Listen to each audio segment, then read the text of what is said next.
이어서 강의 계속 진행하도록 하겠습니다. 41번입니다. 자, 크랭크축 기어와 캠축 기어의 지름비 및 회전비 그랬어요.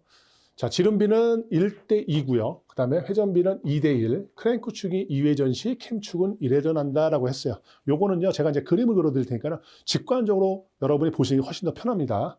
자, 일반적으로 캠축, 그 다음에 크랭크축이잖아요. 두께만 보세요, 두께만. 자, 좀 오버해서 그릴게요. 자, 크랭크축. 캠축입니다. 이렇게 생겼어요. 그 다음에 크랭크축은 조그매요. 이렇게 생겼어요. 이렇게. 자, 그래서 직관적으로 볼 때 어떻게 됩니까? 지름이가 누가 훨씬 더 커요? 캠축이 훨씬 크죠? 얼마 크냐면 이게 2배예요, 2배. 지름. 그러면은 회전은요.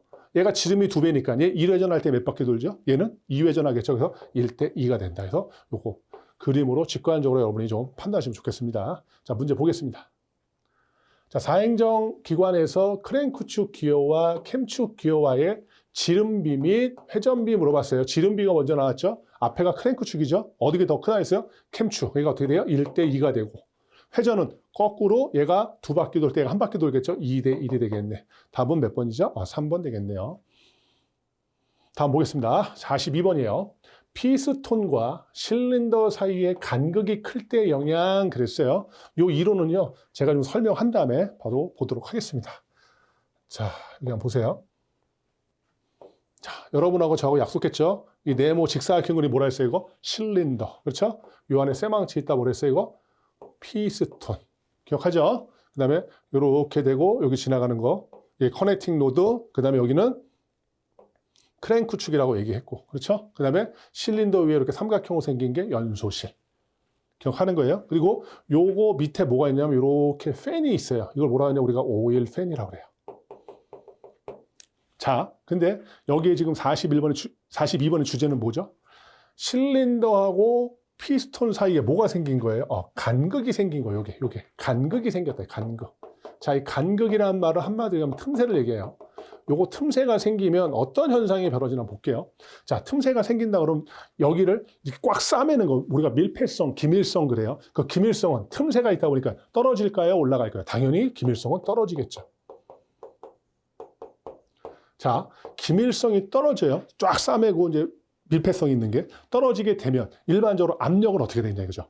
자, 일반적으로 열이라는 거는 온도가 높은 데서 낮은 데로 흐르죠. 그 다음에 유체는 압력이 높은 데서 압력이 낮은 데로 유체가 흘러가게 되어 있습니다. 근데 여기가 기밀성이 낮으니까 당연히 여기 압력은, 이게 압력이라는 건 뭐예요? 밀폐된 상태에 눌렀을 때 압축 압력이 굉장히 커지는 거잖아요. 그러니까 그 틈새가 있으니까 압력은 어떻게 되나? 떨어지겠죠. 그래서 압력은 어떻게 됩니까? 압축 압력은 당연히 떨어지겠죠. 기밀성이 없으니까. 그러면 압력이 떨어졌으면 상대적으로 여기는 압력이 낮잖아요. 그럼 상대적으로 오일팬에 있는 것은 압력이 높잖아요. 그러면 오일팬에 있는 오일이 얼로 상승해요? 이렇게 상승하겠네. 그렇죠? 그래서 엔진 오일이 얼로 상승합니까? 연소실로 상승하죠.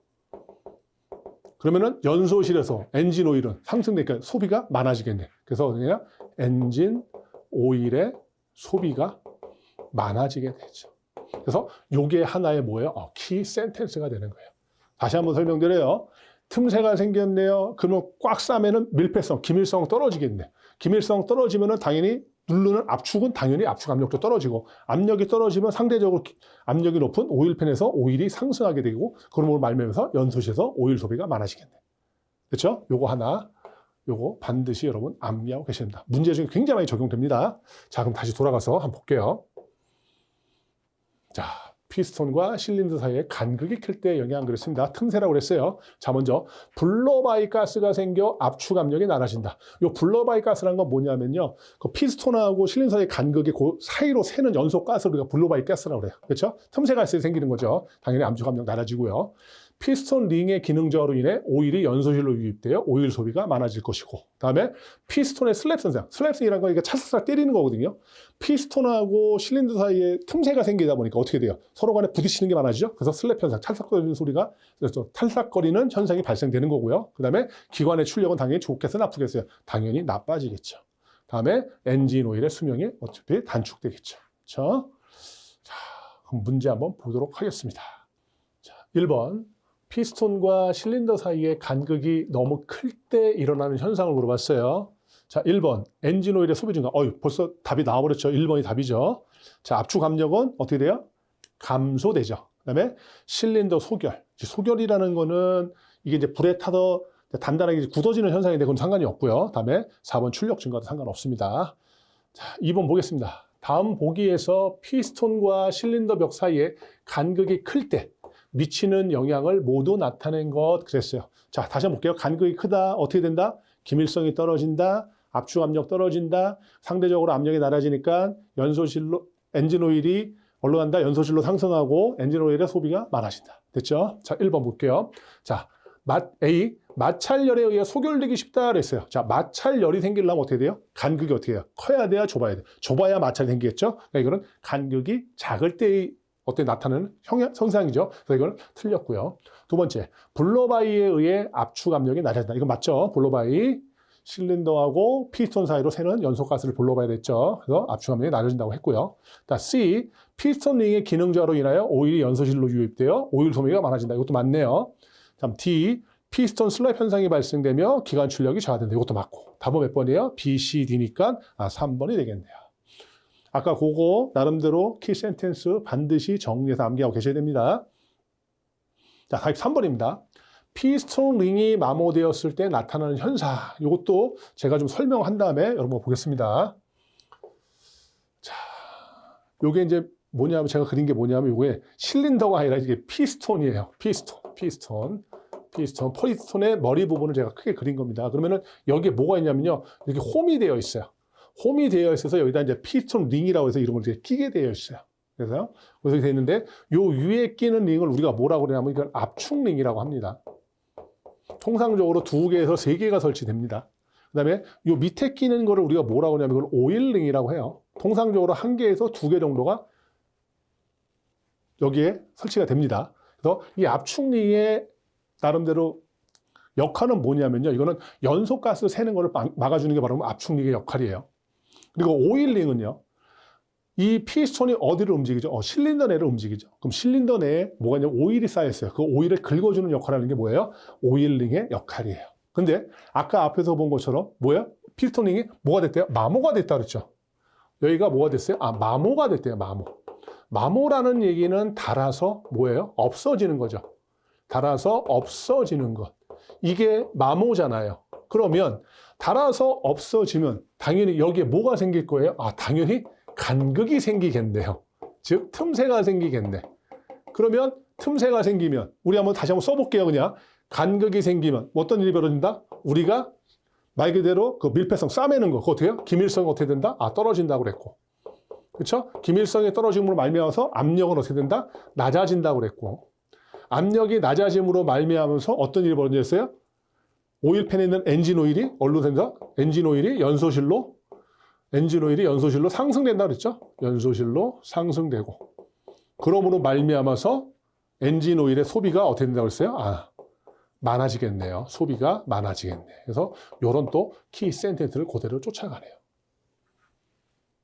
맞죠? 자, 마모가 됐어요. 닳아 없어졌어요. 닳아 없어지니까 뭐가 생겨요? 간극 틈새가 생기네요. 틈새 생기면 기밀성 떨어지고 압력 떨어지고 엔진 오일이 연소실로 오일팬 상승되고 그 다음에 소비가 많아지겠네.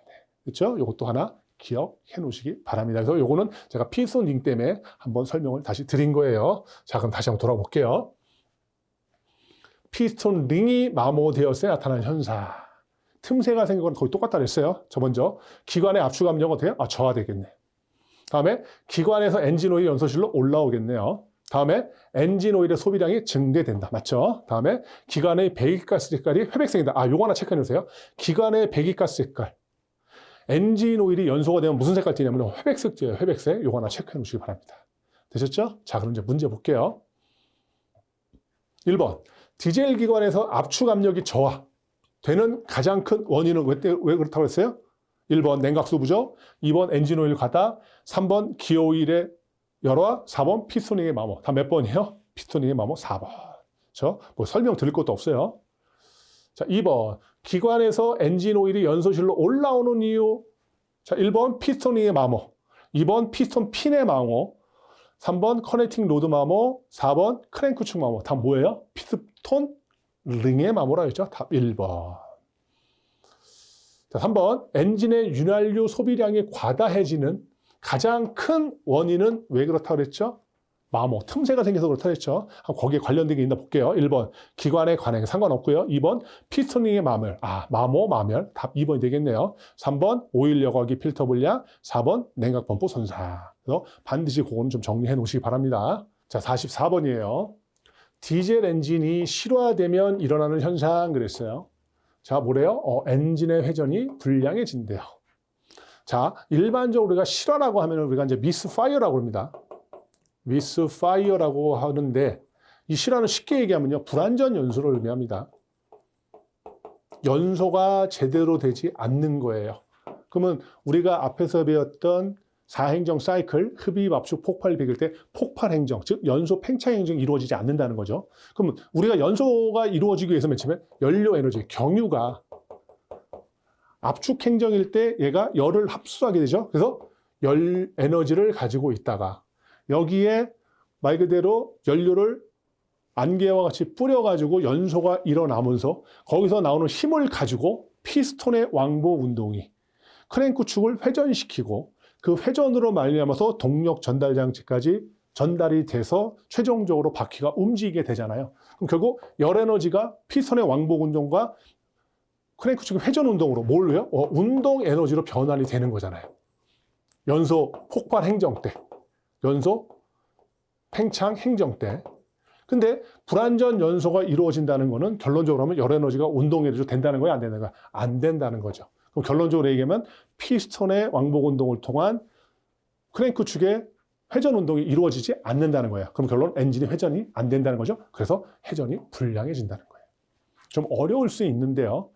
다시 불완전 연소가 된다, 연소가 제대로 되지 않는다, 연소가 제대로 되면 실질적으로 그 열 에너지를 피스톤의 왕복 운동을 통한 크랭크 축의 회전 운동이 될 텐데 제대로 이루어지지 않으니까 회전 운동, 즉 말 그대로 엔진의 회전이 불량해진다라고 생각하시면 될 것 같습니다. 좀 어려운 내용이지만 다시 한번 제가 설명드린 거 돌려서 한번 보시기 바랍니다. 이해가 안 되시면. 자, 문제 보겠습니다. 자, 1. 기관이 실화되면 일어나는 현상. 어떻게 됐어요?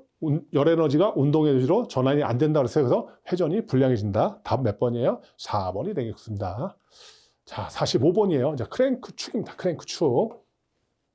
실린더의 폭발 행정에서 발생한 피스톤의 직선 운동, 직선 완복 운동이죠.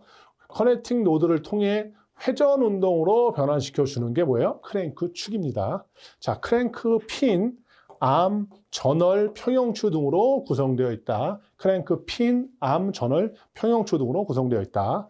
발전기, 캠샤프트, 캠축이죠.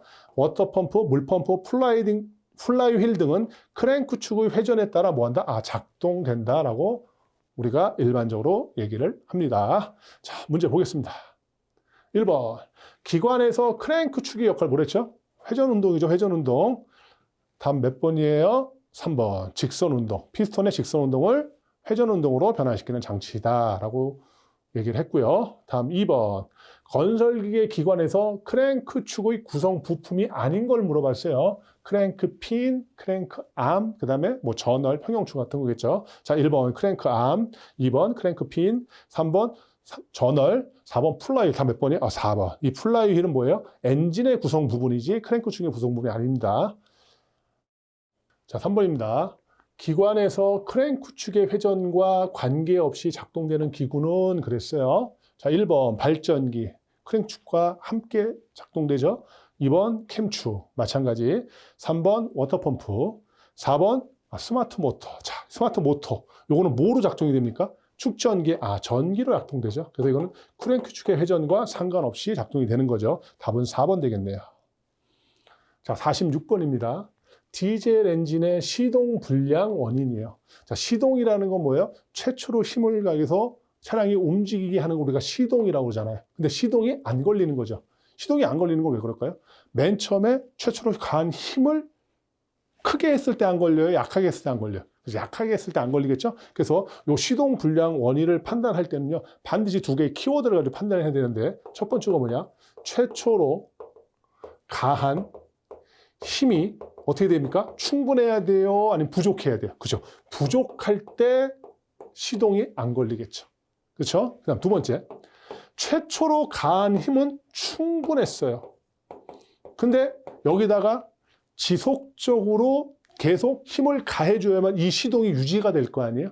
근데 그 힘을 가해주지 못했어요. 그러니까 시동이 안 걸리는 거죠. 근데 결국 최초로 가한 힘은 충분했지만 지속적인 힘을 가하지 못한 거죠. 사람도 일반적으로 내가 어떤 행동을 하려고 그러면은 내가 에너지를 내가 섭취해야 되잖아요. 그 에너지 대표적인 밥 먹어야 되잖아요. 얘도 똑같아요. 기계가 제대로 움직이려면 얘도 밥을 줘야 돼요. 대표적인 뭐 연료. 즉 연료를 계속 공급해 줘야 된다는 거죠. 근데 연료 공급을 계속 안 했기 때문에 시동이 안 걸리는 거예요. 다시 시동이 안 걸린다. 최초로 가한 힘이 부족하다. 그렇기 때문에 시동이 안 걸렸고 충분하다. 그런데 이거를 지속적으로 유지해줘야 그 시동이 계속 유지될 텐데 그 지속적인 힘이 부족했다. 결국 뭐다? 연료를 계속 공급하지 않았다. 그래서 이 두 개의 키워드를 가지고 나머지를 유추해야 돼요. 저는 이 책에다가 굉장히 이거를 나름대로 그래서 압축해서 내가 설명하거든요. 이거 말고도 원인이 되게 많아요. 그래서 이 하나를 개개인을 외워가지고는 여러분이 절대 문제 풀 수 없고 제가 말씀드린 이 키워드를 가지고 유추해서 푸셔야 됩니다. 한번 대강 볼게요. 먼저 자, 연료 교환을 통해 공기가 유입다. 연료 관련된 거. 시동 불량 원인, 연료가 부족하다, 연료에 불순물이 혼합됐다, 연료 공급 펌프 및 분산 노즐이 불량하다. 그렇죠? 계속적인 공급을 못 해주는 거죠. 그 다음에 시동 시 크랭크 축의 회전 속도가 맨 처음에 충분해야 되잖아요. 근데 부족하잖아요. 맞죠? 시동이 불량이에요. 그러니까 당연히 느리면 힘이 충분한 거예요? 부족한 거예요? 부족한 거죠. 그러니까 시동이 안 걸리겠네. 그다음에 압축 압력이 불량하다 그랬어요. 자, 압력은 단위 면적당 받는 힘이잖아요. 힘을 얘기하는 거거든요. 힘이 충분해야 되는데 부족한 거잖아요. 불량하다는 거. 그러니까 이것도 시동이 안 걸리겠네. 그래서 그런 식으로 여러분이 또 여기는 연료. 그래서 그런 식으로 이거를 어떻게 돼? 판단을 하셔야 된다는 거예요. 그렇죠? 이걸 한번 읽어보시고 중요한 거는 이 키워드를 반드시 여러분이 알고 계셔야 된다. 자, 문제 보겠습니다. 1번. 디젤 기관에서 시동이 잘 안 되는 원인으로 맞는 걸 물어봤어요. 맞는 거. 자, 1번 스파거 플러그에 불꽃이 약하게. 정화 플러그 상관없죠. 디젤 기관이니까. 2번 클러치가 과대 마모되었을 때. 이건 동력 전달 장치니까 상관이 없어요. 저희 지금 엔진하고는. 3번 연료 계통에 공기가 차세요. 아, 연료 문제. 답은 3번이 되겠네. 4번 냉각수를 경수로 사용할 때. 이건 상관이 없죠. 2번이에요. 디젤 기관에서 시동이 되지 않는 원인으로 가장 알맞는 걸 물어봤어요. 연료 관련돼서 나와야 되고, 그렇죠? 힘이 부족하다는 거죠. 자, 1번. 연료 공급 펌프의 연료 공급 압력이 높다. 압력이 높다는 건 힘이 세다는 거예요. 시동 잘 걸려야 안 걸려? 잘 걸리겠네요. 자, 2번. 가속 페달을 깊숙이 밟고 시동하였다. 상관없죠. 3번. 시동 시 크랭크 쪽 회전 속도가 너무 느리다. 너무 느리다. 힘이 없다. 답 3번이 되겠네요. 그다음에 4번 디젤 연료에 착화점이 낮다. 착화점이 낮다는 얘기는 어때요? 이게 착화점이라고 불 붙는 온도거든요. 불 붙는 온도가 낮으니까 불이 잘 붙게 되니까 어떻게 돼요? 시동이 잘 걸리죠. 그래서 이건 틀린 거 답은 3번 되겠습니다. 시동되지 않는 원인. 그다음 3번. 디젤 기관에서 시동이 되지 않는 원인과 가장 거리가 먼 것이에요. 시동이 되지 않는 거와 먼 거니까는 결론은 지문 중에 시동이 잘 되는 걸 찾는 거겠죠. 어찌 이제 여러분 이제 문제 풀다 보면요. 이제 국어가 되게 어렵습니다, 이게. 장점이 아닌 거예요. 그럼 뭘 물어본 거예요? 단점을 물어본 거라고요. 그런 걸 여러분이 잘 판단해야 돼요. 시동이 되지 않는 원인과 먼 거니까는 시동이 잘 되는 걸 다음에 고르라는 거죠. 자, 1번. 연료가 부족하다. 부족하면 시동이 안 걸리겠네. 해당 없고요. 2번. 기관의 압축 압력이 높다. 힘이 높은 거예요. 시동 잘 걸려요? 안 걸려요? 시동 잘 걸리겠네. 답은 2번 되겠네요. 3번. 연료 공급 펌프가 불량하다. 4번 연료계통에 공기가 유입되어 있다. 나머지는 시동이 잘 안 걸리는 거고 2번만 시동이 잘 걸리는 거죠. 자, 47번 보겠습니다. 디젤 엔진의 뭐예요? 과열 원인이에요. 열을 과하게 받는 거예요. 자, 과열이 왜 생길 거죠? 여러분이 열을 받은 만큼 열을 잘 내보내주지 못했기 때문에 과열이 생기는 거예요. 내가 열 받는 거죠. 그럼 어떤 일 때문에 잘 열을 못 내줄까요? 막히거나 뭐 다쳤다거나 그렇죠? 아니면은 말 그대로 열 같은 거 좀 식혀주려면 물도 좀 있어야 돼요. 물과 오일이 좀 부족하다거나 아니면 말 그대로 식혀주려면 또 선풍기 막 돌리면 되잖아요. 뭐 선풍기 뭐 회전이 느리다거나 이런 것들이 과열 원인에 있을 거예요. 그게 여기에 해당될 거예요. 이것도 마찬가지예요. 제가 압축했지만 이거 말고도 원인들이 많다는 거죠. 제가 말씀이 그런 거에 대한 키워드 를 가지고 여러분이 유추하셔야 된다는 거예요. 볼게요. 뭐 라디에이터 코어가 막혔을 때, 물펌프의 배트가 느슨해졌을 때, 느슨해지니까 회전이 안 되잖아요. 그러니까 당연히 모두가 됩니까? 과열되는 거죠. 수온 조절기 닫힌 채 고장 나거나, 맞죠? 뭐 물때가 꼈으니까 이거 닫힌 거고, 그렇죠? 아니면 물들이 부족하거나, 뭐 펌프가 고장 났거나 이런 것들, 뭐 벨트가 헐거워졌거나 이런 것들이 전부 다 말씀드린 아까 그 4개의 키워드 그걸 가지고 우리가 유추하는 거라는 얘기예요. 자, 문제 보겠습니다. 1번, 디젤 기관의 작동 시 과열되는 원인이 아닌 거예요. 과열이 아닌 겁니다. 자, 1번, 냉각수의 양이 적다. 그럼 어떻게 됩니까? 과열되겠네. 물이 부족하니까. 물재킷에 2번, 물때가 많다. 물때가 많으니까 어떻게 해요? 막힌 거겠죠? 이것도 막겠네요. 과열되겠네. 3번, 수온 조절기가 열려있다. 틀렸네요. 닫혀 있어야만 과열되겠죠? 답은 3번 되고. 4번, 물펌프 회전이 느리니까 잘 식혀주지 못하는 거죠. 그래서 답은 3번이 되겠습니다. 막혔다. 말 그대로 어떻게 닫혔다, 말 그대로 선풍기가 회전이 좀 덜하다, 물등이 없다. 그게 키워드라고 했어요. 자, 2번. 기관 과열의 주요 원인이 아닌 거예요. 아닌 거. 자, 1번. 라디에이터 코어가 막혔다. 2번. 냉각 장치 내부에 물때가 과다하다. 막힌 거죠. 3번. 냉각수가 부족하다. 물이 부족하네.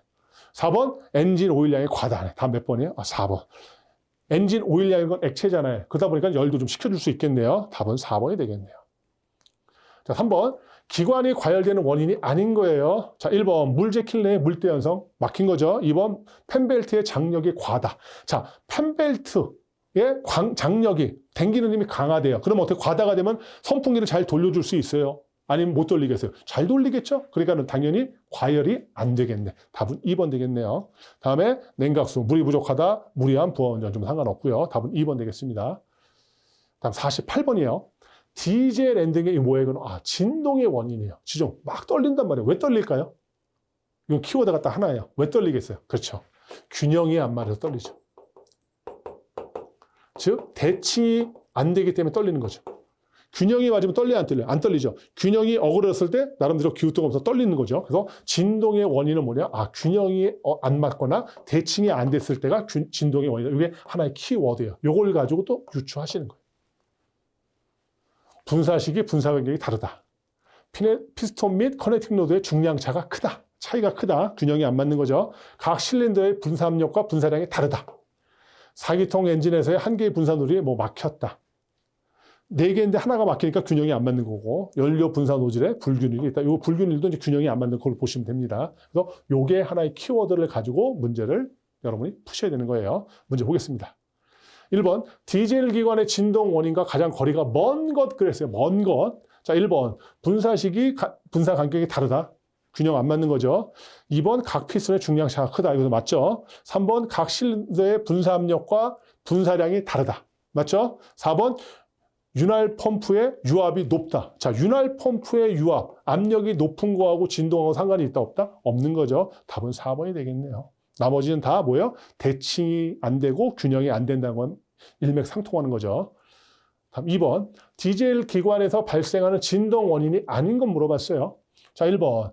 프로펠러 샤프트의 불균형. 자, 이 프로펠러 샤프트는 뭐냐면 이거는 뭐예요? 동력 전달 장치예요. 지금 우리 얘기하는 건 뭐예요? 디젤 기관이, 이 기관이 뭐라 했어요? 이게 엔진이잖아요. 엔진 관련되니까 이거 상관이 있어요? 없어요? 없죠. 이거 불균형이니까 대칭이 안 맞는 건 맞지만 이 프로펠러 샤프트는 동력 전달 장치이기 때문에 우리가 얘기하는 디젤 기관에서 발생하는 진동하고는 상관이 없는 거죠. 나머지 분사식이 불균형, 분사량의 불균형, 분사압력의 불균형. 여기는 해당이 되는 거죠. 답은 1번이 될 겁니다. 자, 49번. 연료의 성질이에요. 자, 착화성 한번 볼게요. 직접적인 점화원을 가하지 않아도 공기 중에서 스스로 불이 붙을 수 있는 성질을 뭐라 그래요? 우리가 착화성이라고 얘기를 합니다. 다음, 인화성이에요. 외부의 점화원에 의해 불이 붙을 수 있는 성질을 뭐라 그래요? 우리가 인화성. 착화성은 스스로 붙는 거고 이거는 점화원이 있어야 된다는 거. 다음에 세탄가예요. 세탄가. 이건 중요합니다. 이건. 디젤 연료의 착화성을 표시하는 수치를 뭐라 그래요? 우리가 세탄가라고 얘기를 합니다. 그래서 시험에 많이 물어봐요. 그래서 여기는 어떻게 해야 돼요? 세탁. 뭐예요? 세탁, 세탁, 세착. 그래서 세탄가와 관계되어 있는 것보다 세탁, 세착에서 착화성에 대해서 요거 하나 암기하고 가시자고요. 요거 시험 볼 때 생각납니다. 디젤 연료의 착화성을 표시하는 수치가 뭔가 막 고민하다가 갑자기 세탁, 세착이 생각납니다. 그래서 말 그대로 세탄가 체크하시면 되는 거예요. 이거는 제가 시험 공부하면서 제 스스로가 터득한 방법이니까는 제가 하라는 대로 쫓아하시면 돼요. 자, 문제 보겠습니다. 1번, 연료의 세탄가와 가장 밀접한 관력이 있는 거. 1번 연료율, 2번 폭발 압력, 3번 착화성, 4번 인화성. 세착, 세탁. 그렇죠? 다 몇 번이에요? 3번 착화성. 자, 2번. 다음 중 착화성이 좋은 연료는 했어요. 자, 착화성이 좋은 거. 우리가 지금 공부하는 게 뭐야? 지게차잖아요. 지게차는 무슨 엔진이에요? 디젤 엔진이죠? 디젤 엔진 관련돼가지고 연료 못 써요. 경유. 그게 다음 몇 번이에요? 2번이에요. 다시 착화성과 관련 있는 것보다 디젤 엔진과 관련되어 있는 보다 경유다. 하나 암기하고 가시자고요. 50번이에요. 연료 장치의 구성 요소입니다. 자, 연료 장치는 연료 탱크, 연료 공급 펌프, 연료 필터, 분사 펌프, 분사 노즐 및 이들 부품을 연결하는 파이프 등으로 구성된다라고 했고요. 연료의 순환선은 연료 탱크서부터 연료 공급 펌프, 연료 필터, 분사 펌프, 분사 노즐까지다. 그래서 요거는 제가 한번 그림을 그릴 테니까 한번 보세요. 자, 이거 뭐라 그랬어요, 이거? 우리 계속 나와요, 이거. 실린더. 요거 연소실. 됐죠? 자, 그럼 어떻게 되냐면은 여기에 뭐가 있냐면은 먼저 뭐가 있냐. 여기 이제 연료 탱크가 있어요. 연료 탱크로부터 연료가 나가서 어디로 갑니까? 연료 공급 펌프로 갑니다. 그 다음에 불순물을 걸러주는 뭐로 갑니까? 연료 필터를 지나서 그 다음에 고압의 연료를 가지고 있는 뭡니까? 분사 펌프로 갔다가 이 분사 펌프를 통해서 연소실 위에 이렇게 생긴 거 있다 그랬어요. 어찌 보면은 연료의 최종 종착지라고 했어요. 이게 뭐예요? 분사 노즐까지 이렇게 움직이게 돼 있는 거예요. 그래서 어떤 식으로 한다? 연료 탱크로부터 연료 공급 펌프를 지나서 연료 필터를 통해 분사 펌프를 지나서 어디까지 간다? 분사 노즐까지 간다. 그래서 이게 연료의 순환입니다. 제가 설명을 좀 드렸습니다. 자, 그럼 우리 문제 보겠어요. 자, 1번. 디젤 기관에서 연료 장치 구성 요소가 아닌 건 물어봤어요. 1번 분사 노즐 맞죠? 2번 연료 필터, 그 다음에 3번 분사 펌프, 4번 예열 플러그. 다 몇 번이에요? 4번 예열 플러그. 이거는 뭐예요? 시동 보조 장치라고 합니다. 이거는 시동 보조 장치지. 이거는 연료 장치가 아니에요. 이제 시동을 미리 디젤 기관 같은 경우는 말 그대로 특히나 디젤 그 자동차 같은 경우 겨울에 시동 안 걸리잖아요. 그 시동 잘 걸리게 하기 위해서 미리 예열해 주는 거 시동 보조 장치예요. 이거는 연료 장치와 상관이 없습니다. 답은 4번입니다. 자, 2번 디젤 기관에서 연료 장치의 구성 부품이 아닌 건 물어봤어요. 1번 분사 펌프, 2번 연료 필터, 3번 기화기, 4번 연료 탱크. 다 몇 번이에요? 3번 기화기. 이건 뭐예요? 기화기인데 이거는 가솔린 기관에서 연료하고 공기를 혼합시켜주는 장치를 우리가 뭐라 그래요? 기화기라고 합니다. 답은 3번이었어요. 자, 3번. 디젤 엔진의 연료 탱크에서 분사 노즐까지 연료의 순환수선을 맞는 것은 맨 처음 어디서부터 출발해요? 연료 탱크에서. 그 다음에 공급 펌프 갔다가 필터 갔다가 그 다음에 분사 펌프 갔다가 분사 노즐까지 간다 했어요. 제가 이거 그림까지 드렸으니까 여러분 기억하실 거예요. 답 몇 번이에요? 답은 3번 되겠네요. 됐죠?